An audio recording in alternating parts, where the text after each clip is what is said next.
Welcome to the programme. Dr Abdul Shakur lost his entire family, his wife and their 5 children, in a fire at their home in Essex. Today, speaking in public for the first time, he appealed for help from any witnesses who might enable him to understand what happened. It comes as police revealed the house was burgled on the night of the blaze. This is all that remains inside the Shakur family home. The fire that destroyed it less than a month ago, so ferocious it ruined almost every belonging. But it destroyed a family too. Dr Abdul Shakur lost his wife and 5 young children. Today he appealed for help to understand what happened. I am looking to the community once again for help in providing answers to the many questions that remain. I do not understand why my little children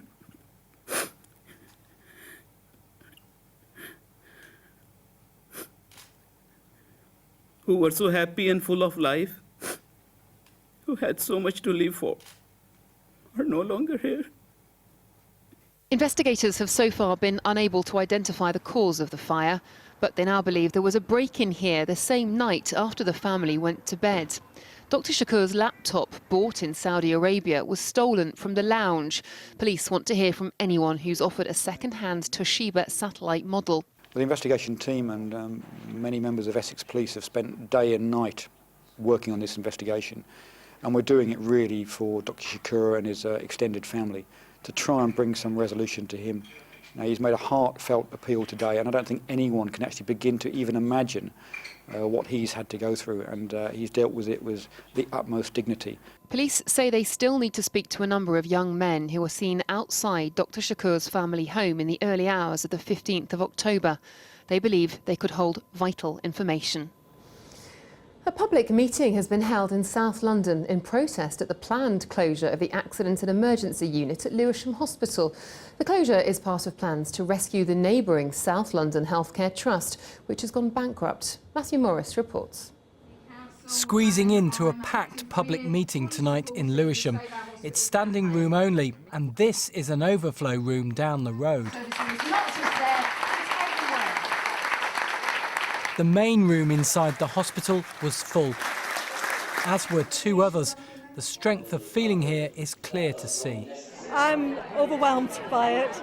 I didn't expect this number, but it shows the strength of feeling. People really do value the local hospital, and they really feel it's under threat. People are very concerned about that, and people are prepared to come out in the evening. They're prepared to come out and demonstrate. They're angry about plans to close the new A&E department at Lewisham Hospital just 6 months after it opened.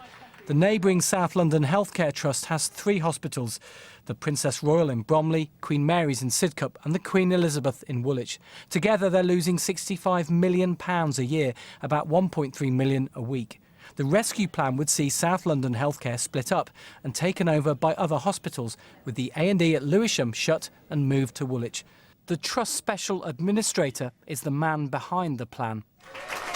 The Trust Special Administrator is holding 14 public meetings and is expected here next month, but a spokesman said they were not invited to tonight's meeting. We did conduct an interview last month. What I'm trying to do is make sure we get a financial plan that works, but also, most importantly, that we provide a high quality of care to our patients at the same time. And my concern would be if we don't make changes, then we run the risk of undermining the clinical quality improvements that have been made and need to be made going forward. The public consultation on the proposal runs until December the 13th. The Health Secretary will make a decision at the beginning of February. People here tonight will fight to try and make sure he saves their A&E. Matthew Morris, BBC London News, Lewisham.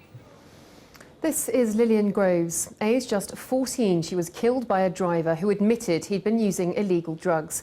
Yet he only served a few weeks in prison.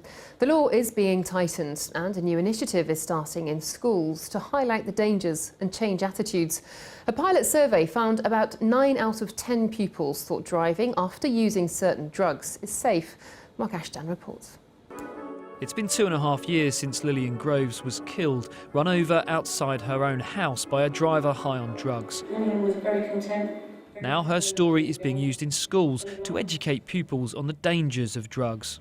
She used to love playing with her younger brother. It's part of an exhaustive campaign by her family to try and change attitudes. It needs to be readdressed. It's not safe, it's not clever, it's not smart, it ruins lives, and it certainly ruined ours.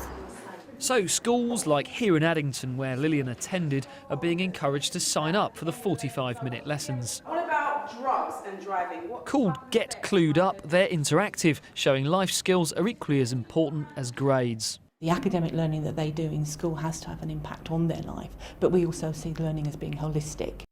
John Page was the driver who killed Lillian. He'd been smoking cannabis but wasn't tested for 9 hours and served just 8 weeks in jail.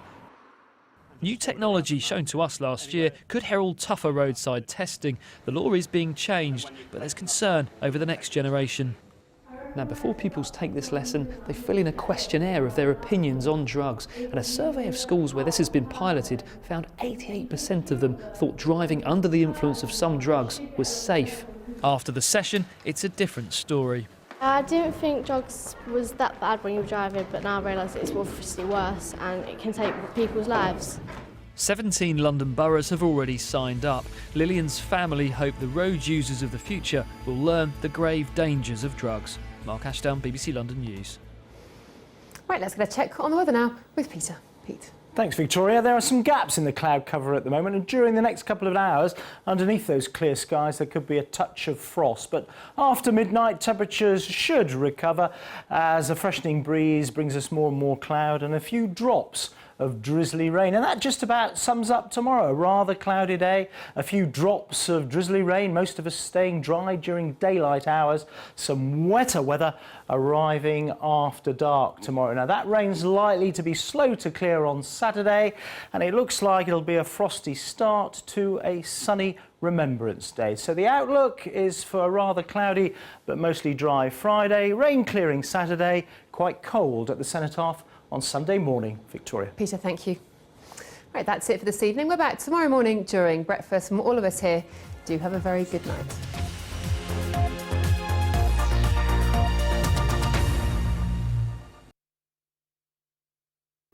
Hello there. Changes on the way here in the UK and some big changes across the Atlantic as well. This was the latest storm that shook New York, and that brought all the snow as well.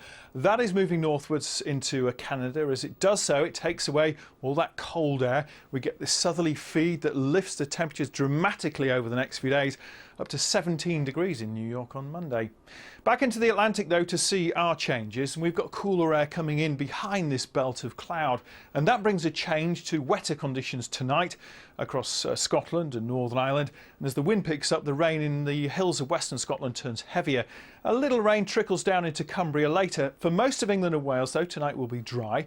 Quite a lot of low cloud developing, maybe a few short-lived mist and fog patches. Should keep the temperatures up though to around 7 or 8 degrees in most places. Tomorrow we follow the rain as it moves more slowly southwards, more slowly because the driving winds across it become lighter. Ahead of it towards the southeast, generally fine and dry. After the rain, we get sunshine and showers. Now the rain band arrives in the southwest of England late in the afternoon.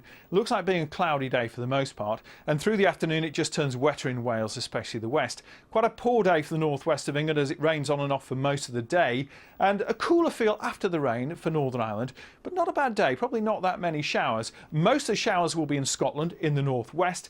Heavy hail, thunder, maybe a bit of snow over the mountains, but again a cooler feel for Scotland even with some sunshine. Not much sunshine in northern England, but not much rain to the east of the Pennines, and for most of the day it will be dry through the Midlands, East Anglia and the southeast of England, and maybe a few drizzly showers, probably a lot of cloud. Now as we head into the weekend, well generally it's a case of sunshine and some showers. Most of the showers are going to be on Saturday, but it will feel just that little bit colder as the weekend goes on. Low pressure is shaping our weather, and wrapped around it we've got this weather front. That's going to bring the rain tonight and tomorrow. The rain tomorrow night arrives in East Anglia, the southeast of England and the East Midlands. And on Saturday it's going to take most of the day to clear away, so quite a poor day for some areas. But elsewhere we get the sunshine. There will be some showers out to the west in particular. Some of these will be heavy, and it begins to feel just a little bit colder again.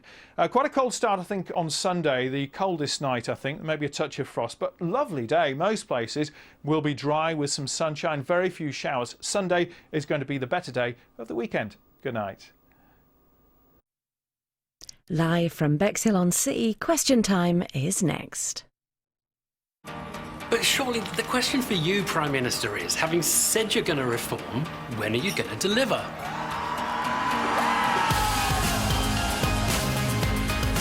Out on Monday, this is my record of the week. Take BBC Radio with you, whenever, wherever. They're one of the best live bands around. You should definitely go check them out.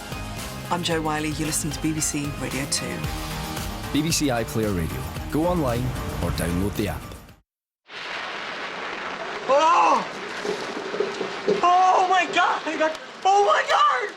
Hit my car! Oh, the car got crushed! Superstorm USA caught on camera next Thursday at 10 on BBC Three. Tonight, join me in this week's political jungle. Hiding in the undergrowth, Michael Portillo and Alan Johnson. In the celebrity chess, Piers Morgan and Denise Welsh. And surprise contestant historian Simon Shamma. All after Question Time. Get me out of here!